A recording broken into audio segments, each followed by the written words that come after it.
What's up, everybody? Too much, way too much. I'm gonna bring it back. What's going on, everybody? We're back. It's the Actual VR Show, Season 2, episode, we'll call it episode half. We'll call it episode 0.5 beta. That's what we're gonna go with right now. But I just wanted to stop in. Things have changed. I'm no longer in front of some wood paneling in my living room. We have a proper setup here. We have a proper camera. We're cranking things up here over at the Actual VR Show. So stay tuned. But I do want to talk to you about a few things. It's gonna be a shorter episode, hopefully, maybe. But if you guys remember, the same format. So featured 360 video of the day, and I want to talk about that right now, and that is Marshall from Detroit. This was done by the guys from Felix and Paul, and if you've watched any of the shows last season, you'll know that I talk about them a lot.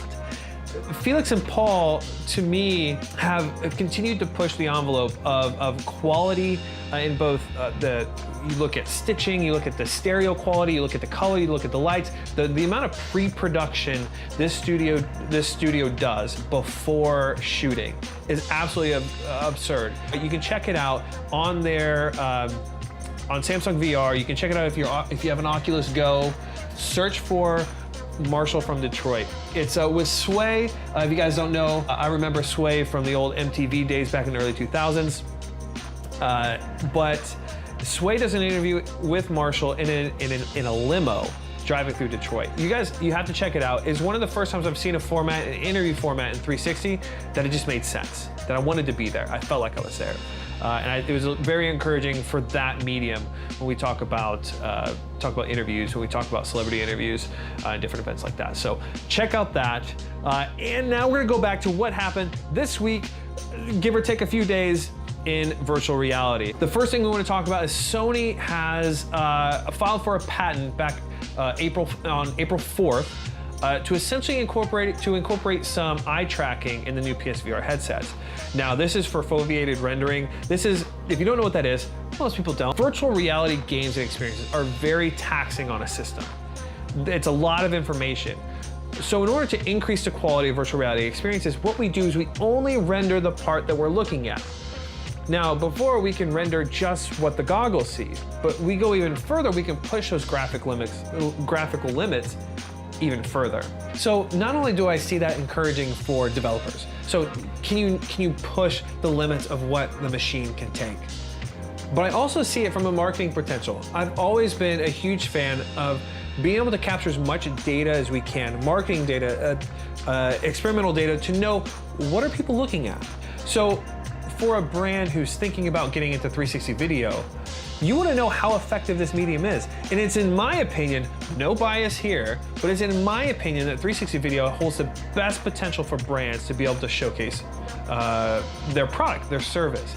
And part of that is being able to track exactly where people are looking. Can you imagine doing an A/B test on a product where you had enough information to be able to identify, okay, they looked at product B more than product A, package A over package B, this person over this person, and you have that. That's empirical data. That is data you can study, you can analyze, and I mean, just the possibilities are endless. Moving on, okay.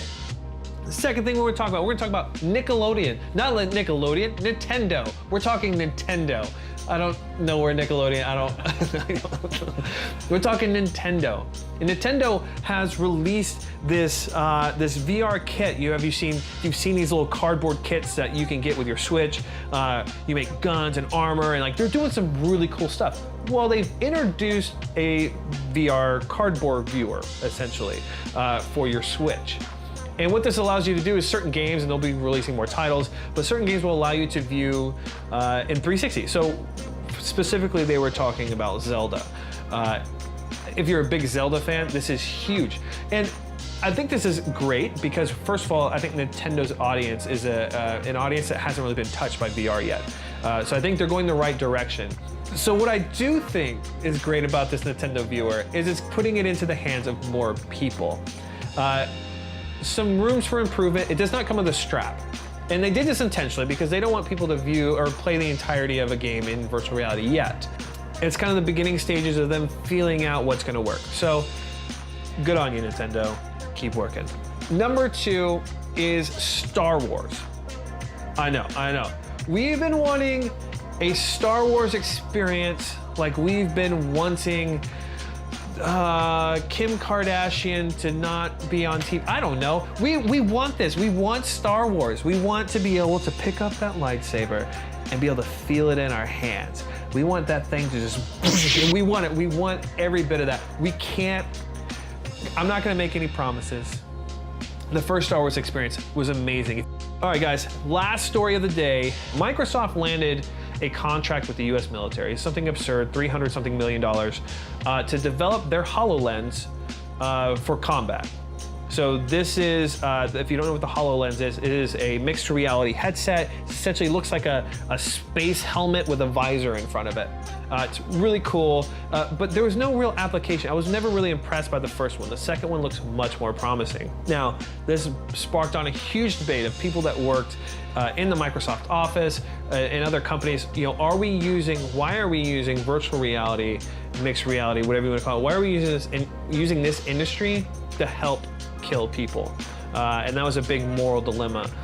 And obviously, you never want to see a technology directly affect other people and taking their lives. But this concept is not new. New technologies have been applied to the military. Virtually any technology has done that. Not to mention, augmented reality has been used in the military since the 70s. When you look at the heads-up display in any type of fighter jet, that is essentially augmented reality, mixed reality technology. It's a very complicated issue that can't be solved in this video. And on that note, that's it for season 2, episode 0.575 beta. Let me know what you guys think. It's same format, different setting, but I want to know from you guys, what do you want? What would you like to see? What do you want to see in this show? We see it as a way for you guys to get bite-sized information. I'm probably going 10, 12 minutes right now talking, so we're gonna have to cut it down. But what do you want to see? What should I talk about? Should I take questions? Should we just it should be a news show? We've got some other things coming too. Guys, please stay tuned. It's great seeing you again.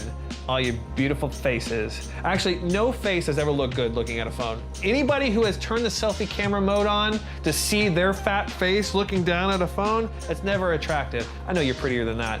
Until next time, I'll catch you later. I need to sign off.